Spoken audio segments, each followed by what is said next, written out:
ഇത് മാസ് മോട്ടോഴ്സിൽ നിന്നാണ്. ഹോണ്ട യൂണിക്കോൺ വണ്ടി, ജനറൽ സർവീസ്, അതേപോലെ ഹെഡ് ഡീകാർബണൈസിങ്, ഫ്രണ്ട് ഫോർക്കിൻ്റെ സൈഡ് ഓയിൽ ലീക്ക്, ഇതൊക്കെ ആയിട്ട് വന്നതാണ് വണ്ടി. അതേപോലെ തന്നെ എഞ്ചിൻ ഹെഡിൻ്റെ ഭാഗത്തും ചെറിയൊരു ഓയിൽ ലീക്കേജ് ഉണ്ടായിരുന്നു. അപ്പോൾ നമ്മൾ വണ്ടി ഓടിച്ച് നോക്കുമ്പോഴായാലും കാർബറേറ്ററിൻ്റെ ഭാഗത്ത് ചെറിയൊരു കംപ്ലയിൻ്റ് ഉണ്ട്. കാരണം വെച്ചാൽ വണ്ടി നമ്മൾ ആക്സിലേറ്റർ കൊടുത്ത് പോയിട്ട് വണ്ടി ആക്സിലേറ്റർ കുറച്ചാലും വണ്ടി കുറച്ച് ഓവർ റേസിംഗ് ആയിട്ട് നിൽക്കുക. അത് കാർബറേറ്ററുമായി ബന്ധപ്പെട്ട കംപ്ലയിൻ്റ് ആണ്. ഇത്രയാണ് നമുക്ക് മെയിനായിട്ട് തോന്നിയത്. അപ്പോൾ നമുക്ക് വണ്ടി സിലിണ്ടർ ഹെഡിൻ്റെ ഭാഗം നമ്മൾ അയച്ചിട്ടുണ്ട്. ഹെഡ് ക്ലീൻ ചെയ്യാനൊക്കെ ആയിട്ട് അയച്ചാനാണ്. അപ്പോൾ നമുക്ക് അഴിച്ച് ചെക്ക് ചെയ്യുന്ന സമയത്ത് നമുക്ക് അതിൻ്റെ ഈ വാൽവിൻ്റെ ഭാഗമൊക്കെ ചെറിയൊരു കംപ്ലയിൻ്റ് ഉണ്ട്. വാൽവിൻ്റെ ഈ എക്സോസ്റ്റ് വാൽവിൻ്റെ ഗൈഡൊക്കെ ഓൾറെഡി കംപ്ലയിൻ്റ് ആണ്. അപ്പോൾ നമുക്ക് ഈ രണ്ട് വാൽവ് നമുക്ക് രണ്ടെണ്ണം മാറണം. ഇതൊക്കെ ശരിക്കും ഓവർ ഹീറ്റിംഗ് വന്ന് പോയേക്കണം ഈ കാണണം കേട്ടോ. അപ്പോൾ ഈ രണ്ട് വാൽവ് നമുക്ക് മാറ്റണം. അതിൻ്റെ ഈ വാൽവ് ഗൈഡ് നമുക്ക് മാറ്റിയിട്ട് വേണം റീസെറ്റ് ചെയ്യാനായിട്ട്. അതുപോലെ തന്നെ സിലിണ്ടറിൻ്റെ ഭാഗം നമ്മൾ ചെക്ക് ചെയ്യുമ്പോൾ സിലിണ്ടറിന് വേറെ കംപ്ലയിൻ്റ് ഇല്ല. ചെറിയൊരു സ്ക്രാച്ച് ഉണ്ട് അതിൻ്റെ ഉള്ളിൽ. പക്ഷേ നമുക്കതൊരു പുതിയ റിങ്സ് മാറ്റിയിട്ട് കഴിഞ്ഞാൽ നമുക്കത് കവറാവും.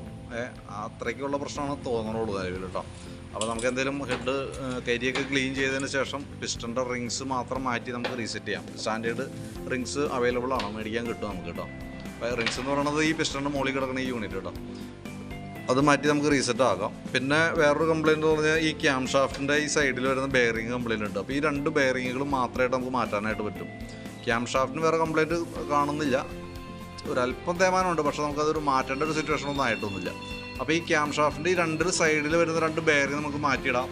വാൽവും മാറ്റി ഗൈഡും മാറ്റാം. ഇത് വന്നത് ലെയ്ത്തിൽ വന്ന് വർക്കണം. അത് നമുക്ക് ഒരല്പം താമസം തന്നെ പണിയാണ്. പിന്നെ ഈ പിസ്റ്റൺ റിങ്സും മാറ്റാം, ഗ്യാസ്കറ്റുകൾ മാറ്റി നമുക്ക് റീസെറ്റ് ചെയ്തെടുക്കാം. റോക്ക് റാം സെറ്റിന് വേറെ പറയത്തക്ക കംപ്ലയിൻറ്റ് കാണുന്നൊന്നുമില്ല. അപ്പോൾ നമുക്ക് അതൊക്കെ ആ രീതി തന്നെ നമുക്ക് ക്ലീൻ ചെയ്ത് റീസെറ്റ് ചെയ്യാം. ഹെഡിൻ്റെ ഭാഗത്ത് ലീക്കേജ് കാണിച്ചാൽ ഈ ഗ്യാസ്കറ്റിൻ്റെ കംപ്ലയിൻ്റ് ആണ്. അതാണ് ആ കവറിൻ്റെ സൈഡിൽ ഓയിൽ ലീക്കായിട്ട് പുറത്തേക്ക് വരണം കേട്ടോ. അപ്പോൾ അത് നമുക്ക് മാറ്റിയാലാണ് അത് കറക്റ്റ് ആവുള്ളൂ. പിന്നെ നമുക്ക് അതിൻ്റെ ബാറ്ററി നമ്മളൊന്ന് ചെക്ക് ചെയ്ത് വിടുന്നുണ്ട്. ബാറ്ററി ആമറോണിൻ്റെ ബാറ്ററിയാണ്. 2023 മോഡൽ ബാറ്ററിയാണ് അത് ഇരിക്കുന്ന ബാറ്ററി കേട്ടോ. വോൾട്ടൊക്കെ നോക്കുന്ന സമയത്ത് 13 വോൾട്ട് വരെ കാണിക്കുന്നുണ്ട്. 13.15 വോൾട്ട് കാണിക്കുന്നുണ്ട്.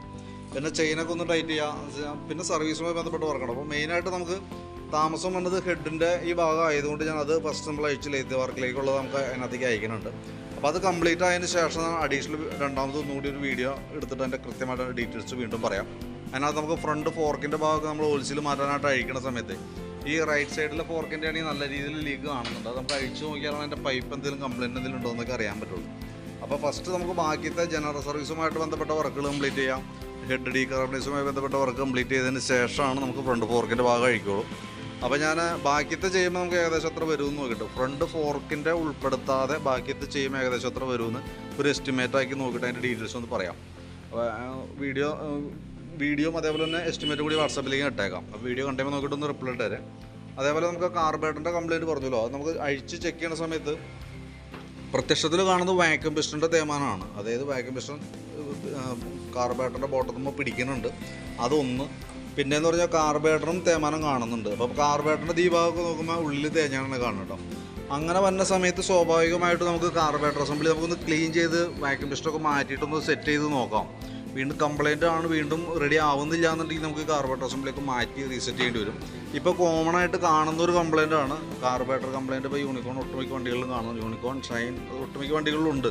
അതിൻ്റെ കാരണം തന്നെ ശരിക്കും പറഞ്ഞാൽ ഇപ്പോഴത്തെ പെട്രോളുമായി റിലേറ്റഡ് ആയിട്ട് വന്ന കംപ്ലയിൻ്റ് ആണ്. അത് ഇപ്പോൾ വന്ന പെട്രോൾ എന്ന് പറയുമ്പോഴത്തേക്കും എത്തനോൾ മിക്സ് ചെയ്തിട്ടുള്ള പെട്രോൾ, E20 പെട്രോൾ എന്ന് പറയും. അതിൻ്റെ പ്രത്യേകത എത്തനോൾ കാർബറേറ്ററിനെ ദ്രവിപ്പിക്കാനുള്ളൊരു കഴിവുണ്ട് അതിന് കേട്ടോ.